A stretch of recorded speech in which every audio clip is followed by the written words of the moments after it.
Pemirsa, kawasan Puncak Bogor, Jawa Barat masih menjadi destinasi favorit warga untuk berwisata. Ya, pemirsa, arus lalu lintas ke arah puncak di Simpang Gadok, Jawa Barat terpantau padat pada pagi tadi. Petugas juga berlakukan berbagai rekayasa lalu lintas seperti one way atau sistem satu arah secara situasional. Diprediksi kepadatan kendaraan akan bertambah pada siang ini.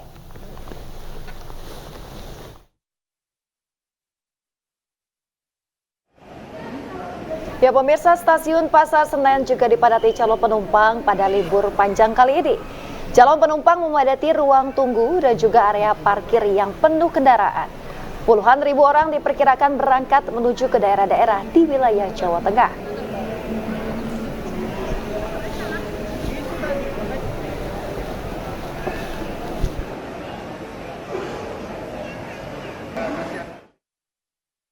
Ya pemirsa, untuk mengetahui informasi terkini terkait liburan panjang di stasiun Pasar Senen dan juga di Puncak Jawa Barat, kami sudah terhubung dengan rekan Nisa Septia dan juga Wenda Nura.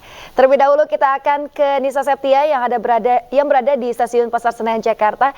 Selamat siang Nisa, bagaimana suasana di stasiun Pasar Senen saat ini?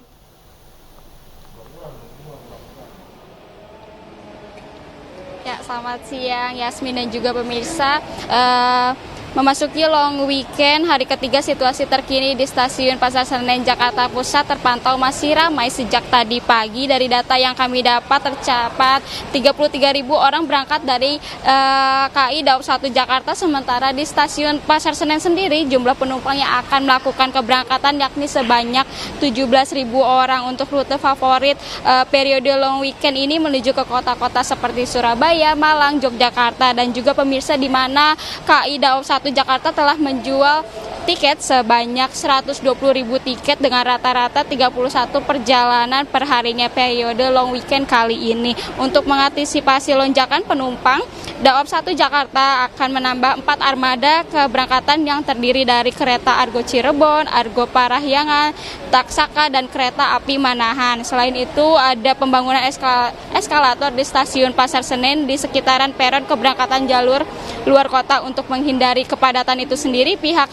KAI menghimbau kepada masyarakat yang ingin berangkat dari stasiun Senen bisa memilih opsi lain untuk berangkat dari stasiun Jatinegara. Kembali ke Yasmin. Ya baik, terima kasih atas informasinya. Nisa Septia melaporkan langsung dari stasiun Pasar Senen Jakarta. Selamat bertugas kembali. Dan pemirsa, kini kita akan ke Wenda Nura yang sudah berada di Puncak Bogor, Jawa Barat. Selamat siang Wenda, seperti apa situasi di Puncak saat ini?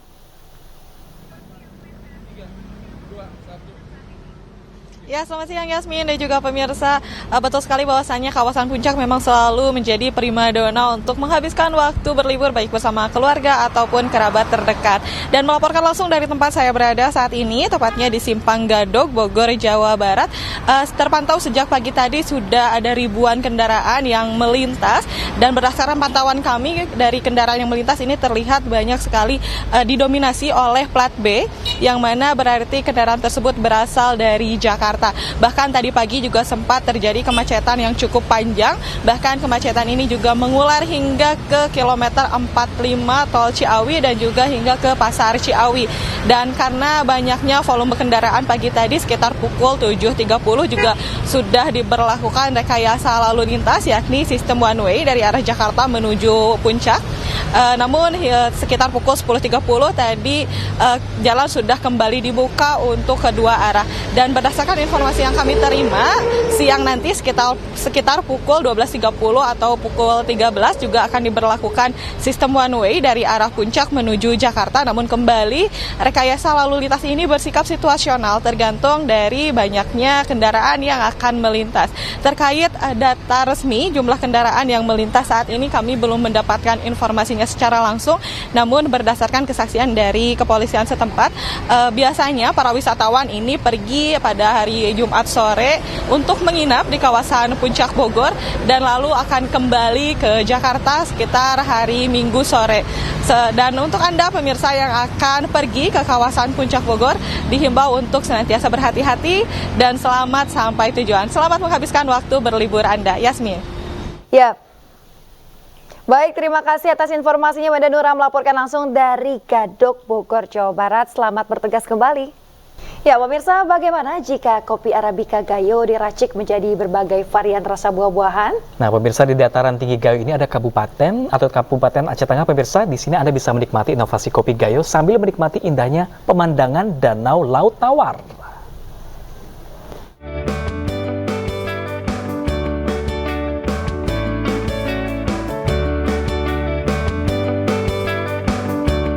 Dataran tinggi Gayo yang berada di Kabupaten Aceh Tengah terkenal mempesona dengan udara segar dan hawa sejuknya. Tak hanya itu, lokasi ini juga dikenal sebagai surganya kopi Arabica. Keberagaman varian rasa kopi yang ditawarkan menjadi daya tarik tersendiri bagi wisatawan. Dengan menggunakan kopi Arabica Gayo sebagai bahan dasar, kopi dimodifikasi menjadi berbagai rasa buah-buahan seperti apel dan juga mangga. Tak hanya itu, wisatawan juga bisa menikmati varian kopi unik sambil melihat pemandangan panorama alam yang mempesona di pinggiran Danau Laut Tawar.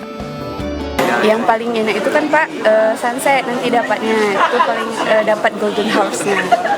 Kopi rasa-rasanya Pak, mungkin kalau kopi lain dia kan kopi aren, sanger gitu-gitu kan. Nah, mereka ada kopi apel, mangga, strawberry gitu-gitu. Jadi kalau cewek juga cocok ini. Pemilik kafe mengungkapkan bahwa menu varian rasa kopi telah menjadi andalan kafe miliknya. Nah, untuk sejarahnya juga kita melakukan riset selama sebulan. Jadi selama sebulan itu kita berikan kepada kawan-kawan, ini nih kopi gratis dari kami, kopi percobaan kami. Nanti kawan-kawan kasih feedback nih, kasih masukan. Nah, dari masukan teman-teman kita mendapatkan rasa yang nyaman, baik untuk perempuan, untuk laki-laki ataupun untuk orang tua. Dan kopinya juga tidak membuat kembung. Dengan keindahan alam yang mempesona dan inovasi kopi yang menarik, Aceh Tengah terus menjadi destinasi wisata yang diminati tidak hanya wisatawan lokal, tapi juga wisatawan luar daerah. Dari Kabupaten Aceh Tengah, Aceh, Yusradi, iNews melaporkan. Ya, sementara itu pemirsa, sejak pagi tadi kawasan wisata Ancol juga ramai dipenuhi wisatawan. Area yang menjadi favorit pengunjung adalah Pantai Lagun. Pemirsa, pada periode libur panjang ini, Taman Impian Jaya Ancol masih menjadi destinasi favorit masyarakat Jakarta dan sekitarnya.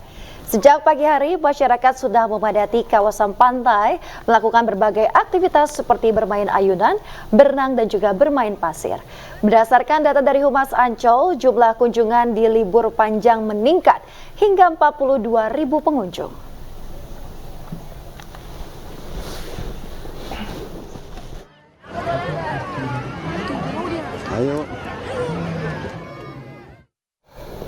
Dan pemirsa, untuk mengetahui informasi terkini di sejumlah tempat wisata, sudah ada rekan kami Adisti Arifa di kawasan Ancol, Jakarta, dan Agung Karsena di Jalan Braga, Bandung, Jawa Barat.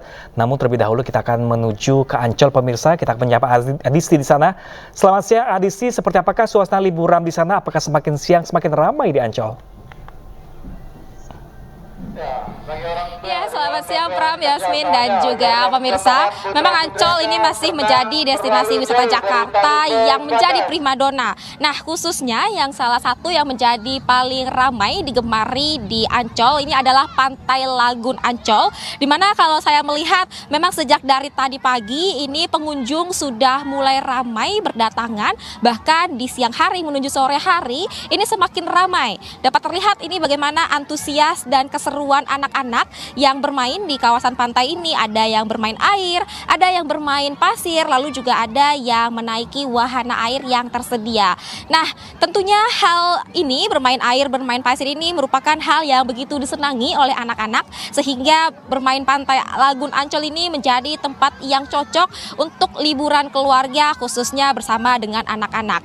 Selain bermain pasir, bermain pantai ini, kami juga melihat banyak pengunjung yang hanya sekedar menikmati suasana Pantai Ancol ini dengan cara piknik sembari menikmati makanan yang mereka bawa dari luar ataupun yang mereka beli, karena banyak sekali di sepanjang kawasan Pantai Ancol ini yang menjajakan makanan dengan harga yang terjangkau juga, mulai dari makanan hingga ke minuman-minuman segar. Dan selain itu juga kami melihat banyak sekali aktivitas lainnya seperti bersuah foto, kemudian juga ada yang berlari, ada yang bermain sepeda, begitupun juga hanya sekedar menikmati suasana. Nah, meskipun juga cuaca pada hari ini cukup terik, namun angin sepoi-sepoi ini masih terasa sehingga tetap memberikan kenikmatan ataupun juga keseruan bagi para pengunjung yang menikmati liburan di sini. Nah, bagi Anda pemirsa yang masih bingung untuk libur khususnya di akhir pekan ini, tentunya dapat mengunjungi Ancol karena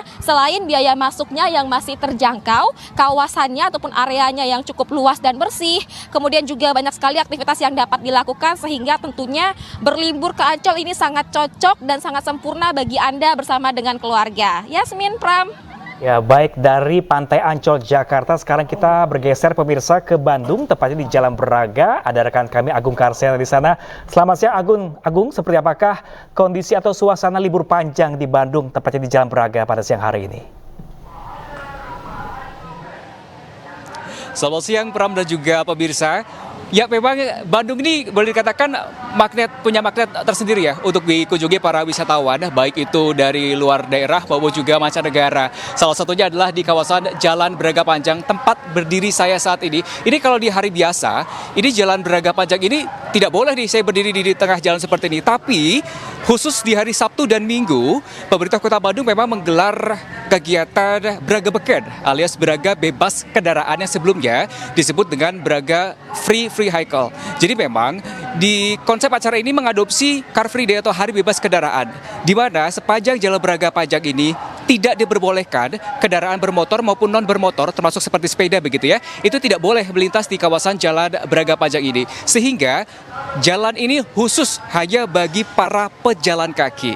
Ini merupakan program dari pemerintah Kota Bandung yang dimulai pada pekan lalu, yaitu pada hari Sabtu dan Minggu, tepatnya tanggal 4 dan 5 hingga ini pekan kedua, yaitu pada tanggal 11 dan 12. Rencananya program Braga Beken ini akan diselenggarakan Pemkot Bandung setiap hari Sabtu dan Minggu, yaitu tepatnya dari hari Sabtu pukul 00 ya, dari hari Jumat ke Sabtu maksud saya pukul 00 hingga Minggu pukul 23.59. Nah, dari pantauan kami pagi tadi memang kawasan Braga Beken ini ramai sekali dikunjungi oleh para wisatawan baik dari dalam Kota Bandung, luar Kota Bandung maupun juga mancanegara. Pagi tadi banyak warga yang memang memanfaatkan Jalan Braga ini untuk berolahraga.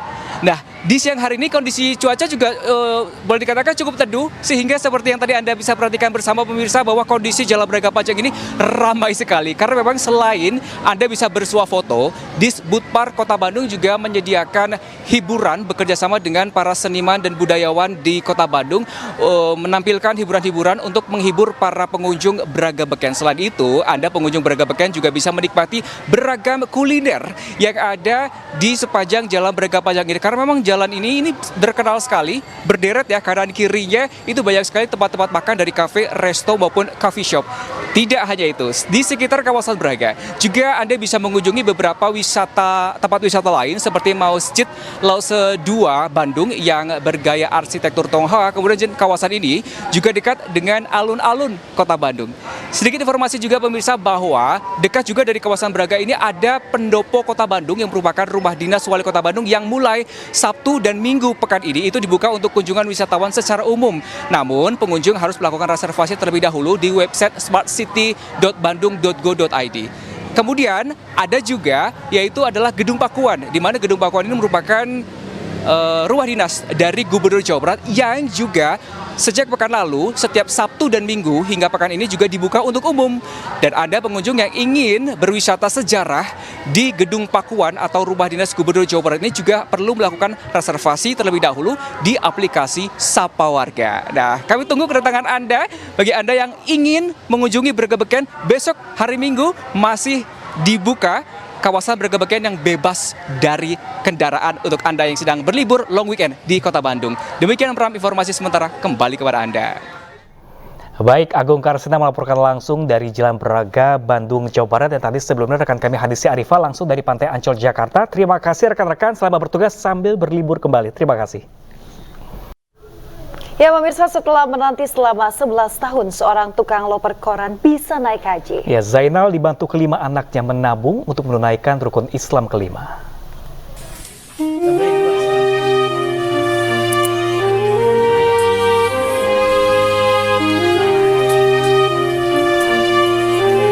Jaina Arifin, seorang tukang loper koran ini tak menyangka akan mendapatkan undangan ke rumah Allah pada tahun ini. Ya, warga kampung Babakan Sirna, Kota Bogor ini akan berangkat haji ke Tanah Suci Mekah pada 20 Mei mendatang.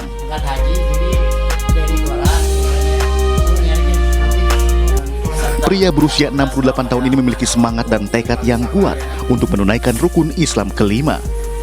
Atas keinginan ayahnya yang kuat, kelima anaknya yang sudah bekerja turut membantu ayahnya menabung. Diketahui upahnya sebagai loper koran tak cukup untuk membawa Zainal menuju Tanah Suci. Setelah menabung selama 11 tahun, Zainal akhirnya bisa meraih cita-citanya berangkat haji ke Mekah. Memang dari dulu pengen saya mari haji. Jadi sama anak diinihin nabung di BSI pertama yaitu 25 juta nabung. Ke sini langsung ya alhamdulillah. Dari dulu juga pengen naik haji. Saya profesi kan sebagai jual koran dari tahun 65. Dari kelas 3 SD sampai sekarang ngecel koran saya, alhamdulillah. Sampai saya SMA, pengen ke IPB berhubung biaya besar. Bapak saya kerja di penelitian tanah, di itu. Alhamdulillah, Allah ngabulkan anak saya di IPB semua. Bukan takabur begini, kita patut kita syukuri. Zainal diagendakan tergabung dalam kloter 20, sementara jumlah jemaah haji Kota Bogor yang berangkat pada tahun ini mencapai 1.003 orang. Dari Bogor, Jawa Barat, Andi Firmansyah, iNews melaporkan.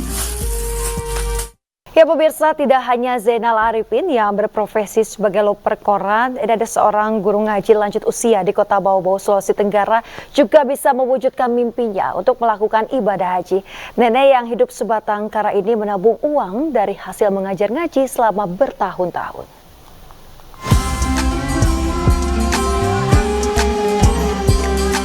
Inilah Nenek Hasina. Di usianya yang menginjak 72 tahun, dirinya masih mengabdikan diri sebagai pengajar ngaji untuk anak-anak di Kelurahan Waromosio, Kota Bau-Bau, Sulawesi Tenggara. Setiap pagi dan sore hari, rumah Nenek Hasina didatangi puluhan anak-anak untuk belajar mengaji. Nenek Hasina mengajar para santrinya dengan tulus dan penuh kesabaran. Siapa sangka dari hasil mengajar ngaji untuk 50 tahun silam yang ditabung, Nenek Hasina bisa mewujudkan mimpinya untuk berangkat haji tahun ini. Apalagi Nenek Hasina tidak pernah mematok iuran ngaji kepada anak didiknya. Orang tua secara sukarela yang memberikan uang ke Nenek Hasina semampunya. Uang itu nih, uang haji mengaji itu, hasil mengaji itu. Oh, ditabung ya Ina? Iya, tabung. Pertama saya taruh di piring. Kan kita menabung, tidak mungkin cuma menabung ratusan itu. Kecuali 2 jutaan, saya tabung sampai di itu nih macam keluarga, di bawah bantal, di bawah kasur, di bawah di pelatihan pakaian, di buku. Kelas itu beliau menyetor dana sebanyak 25 juta sebagai supaya dapat porsi. 12 tahun kemudian menjelang 13, yaitu tepatnya pada tahun ini, beliau kemudian alhamdulillah keluar namanya untuk keluar nomor porsinya untuk berangkat haji. Rencananya Nenek Hasina akan berangkat pada 5 Juni 2024 bersama 141 jemaah calon haji Kota Bau-Bau dari Bandara Beto Ambari Bau-Bau menuju Bandara Hasanuddin Makassar. Nenek Hasina tergabung dalam kloter 35 bersama jamaah calon haji asal Kabupaten Bombana, Kabupaten Buton Tengah, Kabupaten Kolaka, dan jamaah haji dari Sulawesi Selatan. Dari Kota Bau-Bau, Sulawesi Tenggara, Adi Eba, iNews melaporkan. Ya pemirsa, sejak tahun 2009, ratusan warga di Jepara, Jawa Tengah dipercaya Kementerian Agama untuk membuat gelang haji. Dengan pembuatan ratusan ribu gelang haji ini mampu membantu perekonomian warga setempat.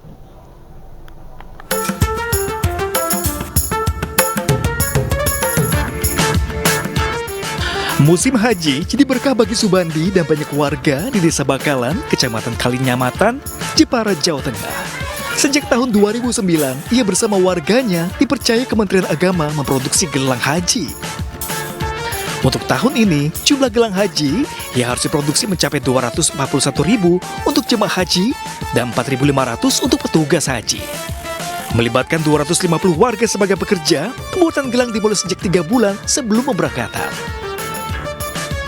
Sebelumnya, Subandi hanyalah pekerja harian. Berkat ketekunannya, ia mampu menguasai seluruh proses pembuatan, mulai dari pemilihan bahan baku hingga pengemasan. Dipercaya dalam pembuatan gelang haji ini mampu membantu perekonomian warga.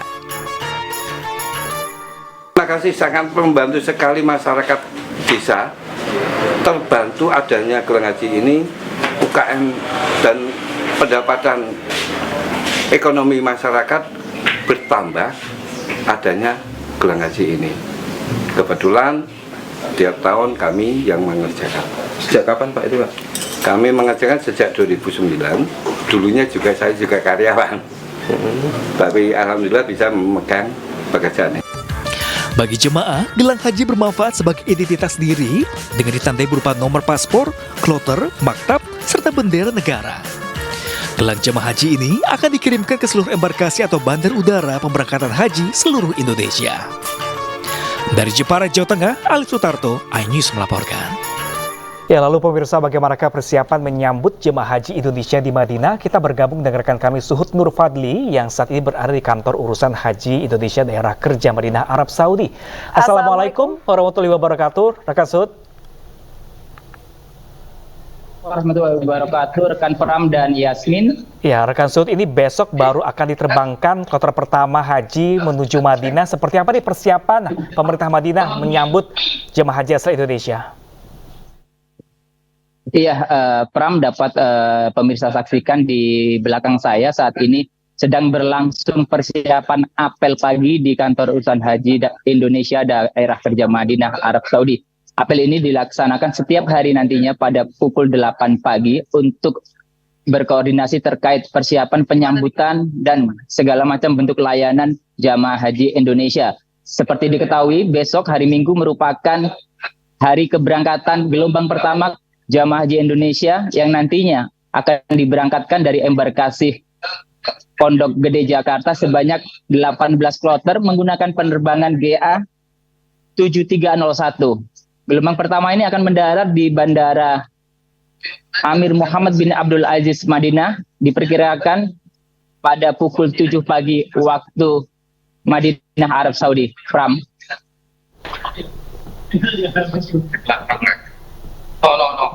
Ya, rekan Suhud, informasi yang kami dapatkan bahwa nantinya banyak jemaah haji Indonesia ini adalah seorang lansia. Lalu bagaimana dengan persiapan petugas haji untuk mendampingi para lansia nanti ketika beribadah di sana?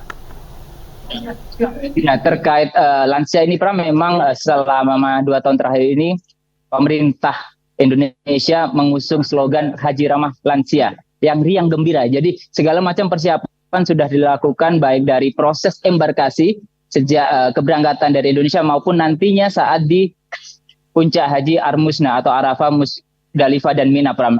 Salah satunya adalah adanya pendamping khusus lansia, lalu menu yang ramah lansia, lalu ada bus yang ramah lansia sebanyak 20 unit di Mekah nantinya. Selain itu, Pram, dapat saya informasikan bahwasanya untuk haji tahun ini ada yang spesial karena pertama kali jamaah haji Indonesia akan mendapatkan kartu haji pintar, di mana kartu haji pintar ini akan berisi tidak hanya sekedar data pribadi tapi juga data identitas terkait riwayat kesehatan. Ini penting, Pram, karena dengan riwayat kesehatan yang tercantum di kartu, ketika ada jemaah haji yang mengalami kondisi atau situasi yang tidak diinginkan, maka akan bisa diambil tindakan medis yang terukur dan tepat berdasarkan dengan riwayat kesehatan yang tertera di kartu identitas jemaah haji, Pram. Baik, terima kasih rekan Suhud melaporkan langsung dari Madinah, Arab Saudi. Selamat bertugas kembali, jaga kesehatan. Wassalamualaikum warahmatullahi wabarakatuh. Albert, Alex. Nama saya Cia. Cia. Kapan? Aku boleh.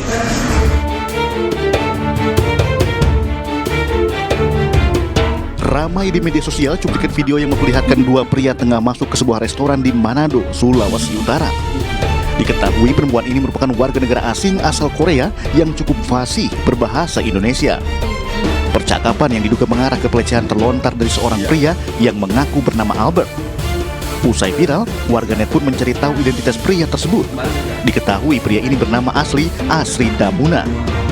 Dirinya merupakan kepala kantor unit penyelenggara Bandar Udara Sania Ni Bandera Kolaka. Sementara itu, Kepala Bagian Kerjasama Internasional Humas dan Umum Ditjen Perhubungan Udara Kementerian Perhubungan Muhammad Husnu menyampaikan akan menyelidiki lebih lanjut video ini. Jika terbukti ada peraturan yang dilanggar, akan diberikan sanksi sesuai ketentuan yang berlaku. Saat ini, Asri Damuna dipertugaskan untuk pemeriksaan oleh pejabat yang berwenang di Kemenhub. Tim Liputan iNews melaporkan. Sementara itu pemirsa, polisi menangkap 2 orang artis terkait narkoba. Ya, inisial EK dan juga RYH diamankan secara bersamaan. Eka merupakan aktor yang kerap membintangi sejumlah film layar lebar dan sinetron. Eka dan RYH ditangkap terkait dugaan kasus penyalahgunaan narkoba. Hingga saat ini pihak kepolisian belum menjelaskan kapan dan juga di mana Eka ditangkap karena masih dalam penyelidikan lebih lanjut. Awalnya dari laporan dari masyarakat ya terkait adanya penyalahgunaan narkoba, kami melakukan penyelidikan dan ternyata kami menemukan kedua orang tersebut. Untuk keterangan lebih lanjut nanti akan dirilis oleh Bapak Kapolres. Jadi untuk sampai sekarang kami minta kepada teman-teman untuk bersabar karena kami sedang melakukan pendalaman terhadap kasus ini. Pemirsa, sebuah yayasan di Tangerang Selatan, Banten membuka kelas untuk pelatihan bagi anak-anak berkebutuhan khusus. Ya, para ABK atau anak berkebutuhan khusus ini dilatih untuk meningkatkan kemampuan motorik, salah satunya dengan cara bermain musik. Dan pemirsa, informasi juga sekaligus menutup jumpa kita di iNews yang kali ini. Saksikan terus video-video eksklusif dari iNews di kanal YouTube @official iNews. Dan jangan lupa pemirsa, Anda bisa mendapatkan informasi terkini dan juga terbaru melalui melalui portal yang menghadirkan berita-berita daerah, berita nasional dan juga berita internasional lengkap di iNews.id. Saya Asmita Dia dan rekan saya Ram Senjaya pemirsa pamit undur diri. Selamat berakhir pekan. Terima kasih dan sampai jumpa.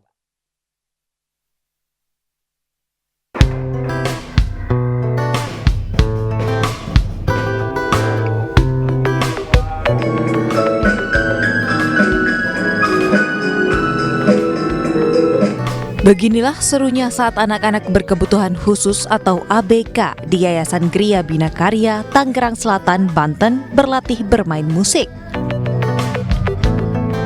Yayasan yang berdiri sejak 2021 ini telah membina 600 anak berkebutuhan khusus agar bisa berkreasi dan berkarya. Terdapat berbagai kelas untuk melatih kemampuan motorik ABK seperti kelas musik, menari, memasak, hingga pelatihan UMKM. Ervita adalah salah satu peserta didik yang mengidap high functioning autism. Namun kondisinya itu tidak membuat Ervita patah semangat. Ia sudah mengikuti bahkan menjuarai berbagai perlombaan musik. Tak hanya itu, Ervita juga pernah memainkan peranan di film I'm a Star. Ia berharap bisa meneruskan cita-citanya sebagai penyanyi dan melahirkan banyak karya. Dari kecil saya sudah bermusik dan mulai aktif dari tahun 2007 sampai sekarang. Semoga kedepannya lebih baik, mandiri, dan jadi kebanggaan orang tua. Penyanyi. Pengelola yayasan berharap program pelatihan untuk anak berkebutuhan khusus dapat membantu peserta didik menjadi insan yang lebih mandiri. Jadi sebenarnya kalau kita memiliki anak disabilitas itu memang yang diperlukan adalah kesabaran ya Pak ya. Kesabaran, tidak mudah putus asa, jangan dengarkan omongan buruk dari tetangga, keluarga besar, dan kita tuh harus berusaha mencari komunitas yang sesuai untuk anak kita. Tidak ada biaya pendaftaran bagi ABK yang ingin ikut berlatih. Peserta didik hanya akan dikenakan biaya pelatihan sesuai kelas masing-masing, mulai dari Rp50.000 hingga Rp150.000 per bulan. Seluruh peserta didik boleh didampingi orang tua dan akan mendapat pelatihan dari pengajar profesional. Dari Tangerang Selatan, Banten, Indra Setiabudi dan Di Bernadi, iNews melaporkan.